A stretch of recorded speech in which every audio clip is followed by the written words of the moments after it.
Buenas noches. El tema que voy a exponer a continuación es acerca de la biomasa. Sabemos que la biomasa es toda sustancia orgánica renovable de origen tanto animal como vegetal. La energía de la biomasa proviene de la energía que almacenan los seres vivos. En primer lugar, los vegetales, al realizar la fotosíntesis, utilizan la energía del sol para formar las sustancias orgánicas. Después, los animales incorporan y transforman esa energía al alimentarse de las plantas. La biomasa se clasifica o se puede clasificar en biomasa natural, que es la que es producida en los ecosistemas naturales, o la biomasa residual, que comprende residuos forestales, agrícolas, industrias forestales o de industrias agrícolas, o los residuos biodegradables. Para estimar la energía que contiene la biomasa, es necesario evaluar su potencial energético, el cual se define como la energía química de la biomasa que puede ser transformada para su aprovechamiento energético. Se mide en unidades de energía por unidad de tiempo y se obtiene del producto entre la masa del residuo y su contenido energético. Los residuos agrícolas comprenden todas las partes de los cultivos alimentarios o industriales que no son consumibles o comercializables. Constituyen una serie muy heterogénea de productos con el denominador común de una gran dificultad de eliminación por tener, como ya se ha mencionado en muchos casos, un elevado potencial contaminante. Los residuos agroindustriales corresponden a aquellos de naturaleza orgánica que son producidos por las industrias derivadas de la agricultura, de industrias azucareras, industrias de fábricas de cervezas, destilerías, etcétera, y la ganadería, los mataderos o las lecherías. Los principales procesos de transformación de biomasa en energía son o termoquímicos, que son combustión, gasificación, pirólisis o licuefacción; bioquímicos, que incluyen digestión y fermentación; y mecánicos, que son los esterificación. Los productos a partir de las transformaciones mencionadas pueden ser combustibles sólidos, líquidos o gaseosos, que posteriormente pueden ser empleados directamente en diferentes procesos o como combustible para la generación de calor y electricidad. La energía resultante de las transformaciones de la biomasa es conocida como bioenergía. Esta forma de energía puede incluir diferentes tipos de energía final como térmica, eléctrica o combustible. Algunas de las aplicaciones de la energía obtenida por la biomasa están aportando actualmente un 14% de la energía primaria mundial y es el principal recurso energético de muchos países subdesarrollados o en vías de desarrollo, en los que por término medio constituye un 35% de su energía primaria. Así también, la biomasa ha constituido tradicionalmente la materia prima para la obtención de productos muy importantes como el papel y la pasta de papel. El calor es otro de lo que obtenemos gracias a la biomasa, que es el sector o la parte más importante en la que la biomasa se ha centrado hoy en día. Otro tipo de producto que podemos obtener de la biomasa son productos eléctricos, electricidad, que es una de las alternativas más rentables de utilización y posiblemente la que experimente un mayor desarrollo a corto plazo. La electricidad de la biomasa se produce actualmente tanto en instalaciones descentralizadas como centralizadas y de potencias que van de 0.2 a 100 megawatts. El bioetanol, que es otro tipo de biomasa, se produce por la fermentación de los azúcares contenidos en la materia orgánica de las plantas. En este proceso se obtiene el alcohol hidratado con un contenido aproximadamente del 5% de agua, que tras ser deshidratado se puede utilizar como combustible. El bioetanol mezclado con la gasolina produce un biocombustible de alto poder energético con características muy similares a las de la gasolina, pero con una importante reducción en las emisiones contaminantes en los motores tradicionales de combustión. El etanol se usa en mezclas con gasolina en concentraciones del 5 o el 10%, respectivamente, que no requieren modificaciones de los motores actuales. Es decir, se pueden utilizar en cualquier carro tal cual en esas concentraciones.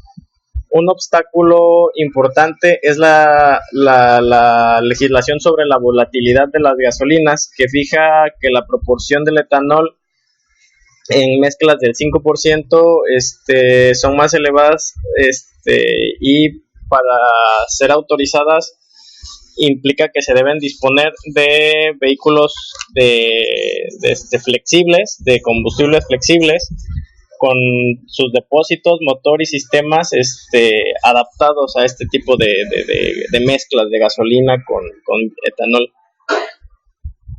En general se utilizan 3 familias de productos para la obtención del alcohol: los azúcares procedentes de la caña o la remolacha, los cereales mediante la fermentación de los azúcares, del almidón, y la biomasa por la fermentación de los azúcares obtenidos es la celulosa y la hemicelulosa, que son igual tipos de azúcares. El esquema general de fabricación de bioetanol tiene un proceso que pasa por la dilución, en la cual se le adiciona agua para ajustar la cantidad de azúcar en la mezcla o la cantidad de alcohol del producto.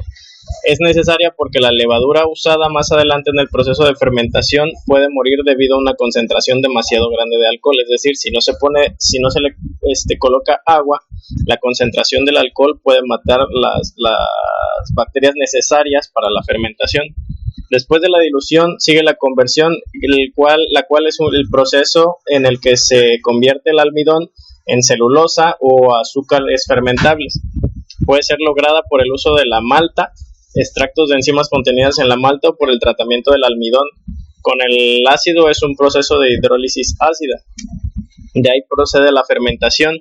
La fermentación alcohólica es el proceso anaeróbico, es decir, sin aire o en espacio sellado, realizado por las levaduras. Básicamente, de la fermentación alcohólica se pueden obtener un gran número de productos, entre ellos el alcohol. La destilación o deshidratación. La destilación es la operación de separar mediante calor las diferentes componentes de los líquidos de una mezcla del etanol agua, es decir, se le quita la parte de agua y queda casi 100% etanol. Una forma de destilación desde la antigüedad es la obtención de alcohol aplicando calor a una mezcla fermentada.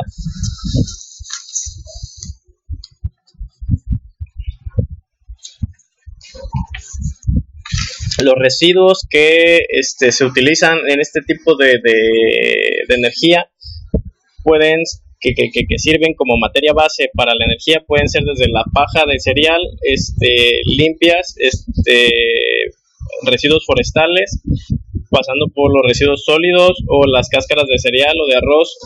Tienen la ventaja de su bajo coste, ya que son la parte que no se necesita, o como su nombre lo dice, los residuos de otros procesos, salvo cuando son utilizados para la alimentación del ganado. Los residuos tienen un alto contenido de materia orgánica como papel o madera, que los hace un potencial fuente de materia prima, aunque debido a su diversa procedencia pueden contener otros materiales cuyo proceso se debe de llevar un preproceso de separación, y que incrementa bastante el precio de la obtención del bialcohol, ya que si no se realiza este proceso, pues se contaminan las mezclas y no es el producto puro que se necesita al final. También se pueden utilizar los residuos generados en algunas industrias, como la industria papelera, la hortofrutícola o la fracción orgánica de residuos sólidos industriales. Muchos de estos residuos no solo tienen valor económico en el contexto en que generan, sino que pueden ser una causa de problemas ambientales durante su eliminación. Es decir, esos residuos, si no se utilizan, pueden causar problemas ambientales, o más bien causan problemas ambientales. El utilizarlos para la producción de bioetanol, en este caso, pues genera que esos residuos no queden a la intemperie, no queden dañando el ambiente, sino que se aprovechan para producir nuevos consumibles. Otro ejemplo para el proceso de obtención del bioetanol es a partir del alcohol vínico. Lo lleva a cabo una empresa, Acciona, que también tiene muchos aerogeneradores y otro tipo de plantas. Dice que se procede con la limpieza y deshidratación del alcohol bruto adquirido en las zonas agrarias para elevar su pureza del 92 al 99% y comercializarlo desnaturalizado como bioetanol. El proceso pasa por las siguientes fases, que son la desulfuración, en la que se elimina el anhídrido sulfuroso presente en el alcohol bruto; la deshidratación, la cual es la reducción del contenido de agua mediante su tamizado con zeolitas, que son sustancias que captan las moléculas de agua; desmetilización, proceso en el que el alcohol ya deshidratado ve separado su contenido de metanol, es decir, se le separa el metanol del bioetanol, ya que esta sustancia, el metanol, es una sustancia corrosiva que para los vehículos, para los motores, metales, y se puede comercializar como producto químico. Y posteriormente se almacena en depósitos en los que ya el producto se transporta por tuberías o cisternas, para ya pasarla al proceso de embotellamiento y venta. Durante ese proceso se le añade una sustancia que desnaturaliza el bioetanol para evitar así su derivación al consumo humano, es decir, no se puede utilizar para consumo humano. Existen subproductos de la obtención del bioetanol.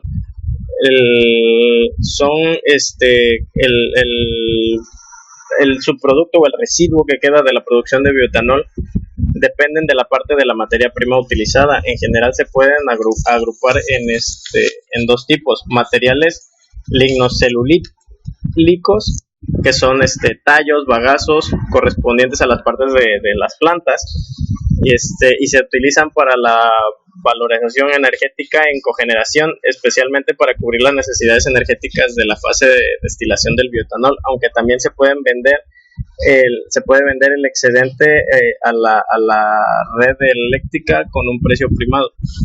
Y otros residuos son los materiales alimenticios, la pulpa y granos de destilerías del maíz desecados con solubles, que son los restos energéticos de la planta después de la fermentación y la destilación del bioetanol. Tienen interés para el mercado de piensos animales por su riqueza en proteínas y valor energético. La caña de azúcar es la planta más aprovechable por el bagazo generado para su combustión y generación eléctrica. La remolacha azucarera genera por parte unas 0.75 toneladas de pulpa por tonelada de bioetanol producido. La producción de bioetanol a partir de trigo o maíz genera en torno a 1.2 toneladas de granos desecados. Y en general existen dos tipos de formas o pensamientos filosóficos al empleo de los granos desecados. Cuando el pienso está en el 15% o menos de la dieta, el grano desecado sirve como una fuente de proteína suplementaria, es decir, como suplemento de proteína. Y cuando el pienso está en los niveles más altos, del 15% para arriba, la dieta es meramente seca. Su papel primario es como fuente de energía. Un tercer material es el biogás. El biogás es un combustible que se genera en medios naturales o dispositivos específicos por las reacciones de biodegradación de la materia orgánica mediante la acción de microorganismos y otros factores en ausencia de oxígeno. Es decir, que tiene que haber un ambiente anaerobio para que pueda producirse este tipo de biogás. Este gas se ha llamado gas de los pantanos o pues técnicamente solo biogás. Se obtiene de desperdicios orgánicos puesto que en ellos se produce una degradación de manera que los residuos vegetales desprenden este gas en su proceso de descomposición. La producción de biogás por descomposición anaeróbica es un modo útil de tratar residuos biodegradables, ya que se produce combustible valioso, además de generar un afluente que puede aplicarse como acondicionador del suelo o abono genérico. Es decir, aparte del gas, el resto sólido, por así llamarlo, se puede utilizar como abono. El resultado es una mezcla constituida por metano en una proporción que va de 50 a 70% en volumen y dióxido de carbono. En más pequeñas proporciones también contiene otros gases, como el hidrógeno, nitrógeno, oxígeno, el ácido sulfídrico, o sulfuro de hidrógeno. El biogás tiene como promedio un poder calorífico entre 18.8 y 23.4 megajulios por metro cúbico. Este gas, adecuadamente limpiado, depurado, se puede utilizar para producir energía eléctrica mediante turbinas o plantas generadoras a gas, y también producir calor en hornos, estufas, secadores, calderas para la calefacción u otros sistemas debidamente adaptados a la utilización de este tipo de combustible, el gas. Para el biogás, igual que en el caso del bioetanol, necesita pasar por un proceso de producción. El proceso de producción de biogás mediante digestión anaeróbica de la materia orgánica se divide en 4 etapas. Así lo han demostrado los estudios bioquímicos, microbiológicos realizados hasta hoy en día. La etapa 1 es la etapa de hidrólisis, en la que el proceso de descomposición anaerobia, para que empiece, es necesario que los compuestos orgánicos puedan atravesar la pared celular y así aprovechar la materia orgánica. Los microorganismos hidrolíticos producen enzimas extracelulares capaces de convertir la materia orgánica polimérica en compuestos orgánicos solubles. En esta etapa es determinante la velocidad global del proceso de producción de biogás y puede verse afectada por factores como la temperatura, el pH, el tamaño de las partículas, la composición bioquímica del sustrato, entre otras cosas. La segunda etapa es la etapa de acidogénesis. Así, la transformación de las moléculas orgánicas solubles en compuestos se pueden aprovechar por las bacterias metanogénicas y otros residuos y ciertos compuestos para no tener que ser aprovechados por estas bacterias. También se eliminan cualquier traza de oxígeno presente en el biodigestor, que es el sistema o el aparato por el que pasa el material primario para producir el biogás. De ahí la tercera etapa, la cetogénesis. En esa etapa los compuestos se aprovechan, los que no pueden ser metabolizados por las bacterias metanogénicas, que las bacterias para etanol, ácidos grasos y compuestos aromáticos, y los transforman en compuestos más simples como acetato hidrógeno. Unos microorganismos acetogénicos muy especiales denominados homoacetogénicos son capaces de solo producir acetato y pueden ser empleados para mantener bajas presiones parciales de gas hidrógeno, ya que no lo producen. Etapa 4, o la última etapa, sería la metanogénesis. Las bacterias metanogénicas actúan sobre los productos de las etapas anteriores y completan el proceso de descomposición anaeróbica mediante la producción de metano. Se ha demostrado que el 70% del metano producido en el biodigestor es un residuo de la descarbolización del ácido acético, debido a que solo 2 géneros de bacterias metanogénicas pueden usar este acetato. Mencionamos hace rato que todo este proceso se da en biodigestores, y hay biodigestores, por ejemplo, que son sistemas naturales que aprovechan la digestión anaerobia, o sea que no hay oxígeno presente, que utilizan algunas bacterias que ya vienen dentro del estiércol de los animales, para transformar ese biogás y para transformarlo en biogás sin fertilizante, que es lo que hacen las bacterias. El biogás puede ser empleado como combustible en las cocinas o como iluminación con lámparas de gas. y en grandes instalaciones se puede utilizar para alimentar un generador que produzca electricidad, obviamente generador adaptado a producción por gas. El fertilizante, al fertilizante resultante o la materia sólida resultante de esta producción de gas se le llama biol. Inicialmente se consideraba que era un producto secundario, pero actualmente se está considerando equitativamente en cuanto a importancia o de mayor importancia, ya que el biogás se aprovecha para producir calor, para hornillas, para luz, pero el material sólido se ha comprobado que es un muy buen fertilizante natural que mejora mucho el rendimiento de plantaciones, cosechas, etcétera.